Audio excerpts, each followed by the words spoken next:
વાવ થરાદ જિલ્લાના થરાદ પોલીસે વાતરાવ ગામની સીમમાં ભારતમાળા રોડ પરથી ₹12.99 લાખથી વધુના માદક પદાર્થ અફીણ અને હેરોઇન સાથે 2 આરોપીને ઝડપી પાડ્યા છે. પોલીસ સ્ટાફ વાહન ચેકિંગ કરી રહ્યો હતો તે દરમિયાન સાચોર તરફથી આવી રહેલી હુન્ડાઈ સેન્ટ્રો ગાડીને રોકવામાં આવી હતી. ગાડીની તપાસ કરતા તેમાં 2 ઈસમો બેઠેલા હતા. તેમના કબજામાંથી શંકાસ્પદ પદાર્થ મળી આવ્યો હતો. સ્થળ પર એફએસએલ અધિકારીને બોલાવી પૃથ્થકરણ કરાવતા તે પદાર્થ ઓપિયમ આલ્કલોઇડ અફીણ ઓપિયમ ડેરિવેટિવ હેરોઇન મોફિન હોવાનું પુષ્ટિ થઈ હતી.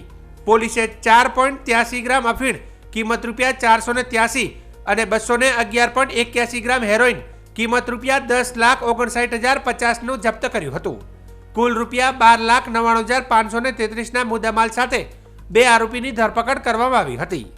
પકડાયેલા આરોપીઓમાં સતનામસિંહ શલવિંદરસિંહ પવાર ઉંમર વર્ષ 29 રહે મુંબઈ મહારાષ્ટ્ર અને અવતારસિંહ ફૂલવંતસિંહ સિંધુ ઉંમર વર્ષ 40 રહે તરણાસ્તર પંજાબનો સમાવેશ થાય છે. પ્રાથમિક તપાસમાં આરોપીઓ પંજાબથી ડ્રગ્સ લાવી મુંબઈ પહોંચાડવાના હોવાનું સામે આવ્યું છે.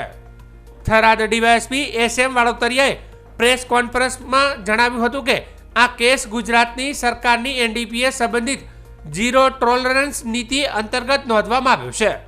પોલીસે આ માદક પદાર્થ આપનાર અન્ય ઈસમોને પકડવા માટે મુંબઈમાં કોને વહેંચવાના હતા તે દિશામાં વધુ કાર્યવાહી હાથ ધરી છે. આરોપીઓના ગુનાહિત ઇતિહાસ અંગે પણ તપાસ કરવામાં આવી રહી છે. હા, અમારા border range IGP Shri Chirag Kordia સાહેબ અને અમારા વાવ થરાદ SP શ્રી તરૈયા સાહેબની સ્પષ્ટ સૂચના હતી કે દિવાળીના તહેવારો દરમિયાન અને રૂટિનમાં પણ આપણે જે ચેકપોસ્ટો છે આ ચેકપોસ્ટો પર કડક વાહન ચેકિંગ થવું જોઈએ અને બિલકુલ ઝીરો ટોલરન્સ ટુ ડ્રગ એટલે ડ્રગ્સ પ્રત્યે બિલકુલ પોલીસની ઝીરો ટોલરન્સની નીતિ હોવી જોઈએ.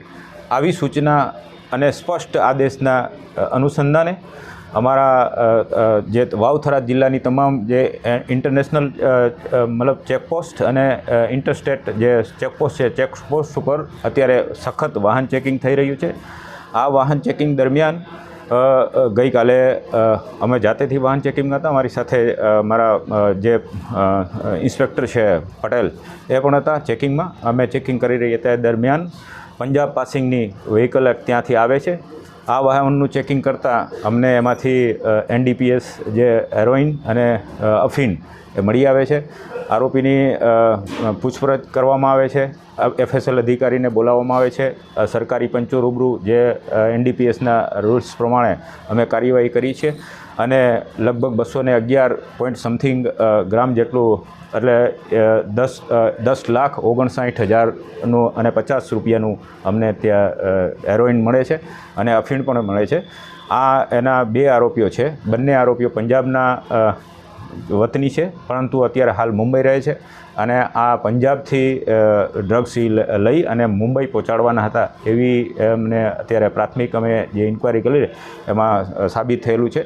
અત્યારે મારી બાજુમાં બેઠા છે દેસાઈ, એ આ ગુનાની તપાસ માવસરી પોલીસ સ્ટેશનના પોલીસ ઇન્સ્પેક્ટર જે ચલાવી રહ્યા છે. હાલ અમારી પાસે 5 દિવસના રિમાન્ડ ઉપર આરોપીઓ છે. આમાં અમે સઘન તપાસ કરશું અને જે કોઈ હશે કેવી રીતે જાય છે, ક્યાંથી કોણ આપવાવાળું હતું અને મુંબઈમાં કોને વેચવાના હતા આ દિશામાં અમે તપાસ કરશું. અને અમારી વાવ થરાદ પોલીસની જે ઝીરો ટોલરન્સ ટુ ડ્રગની જે પોલિસી છે એ પોલિસી પ્રમાણે અમે કડકમાં કડક અત્યારે અમે એમનું સર્ચ કરાવી રહ્યા છીએ. જેના વતની છે મુંબઈના અને પંજાબના વતની છે ત્યાંના જે અમારા મતલબ પોલીસ ડિપાર્ટમેન્ટમાં જે અમારી જે પોલીસ સ્ટેશન હોય એમના સાથે સંપર્કમાં રહી અને એનો કોઈ ગુનાહિત ઇતિહાસ છે કે કેમ આ દિશામાં અત્યારે પણ અમારી તપાસ ચાલે છે. એ દિશામાં અમે તપાસ કરશું અને જો કોઈ મતલબ હશે તો એ વધારે એમના વિરુદ્ધ સકંજો કસાશે.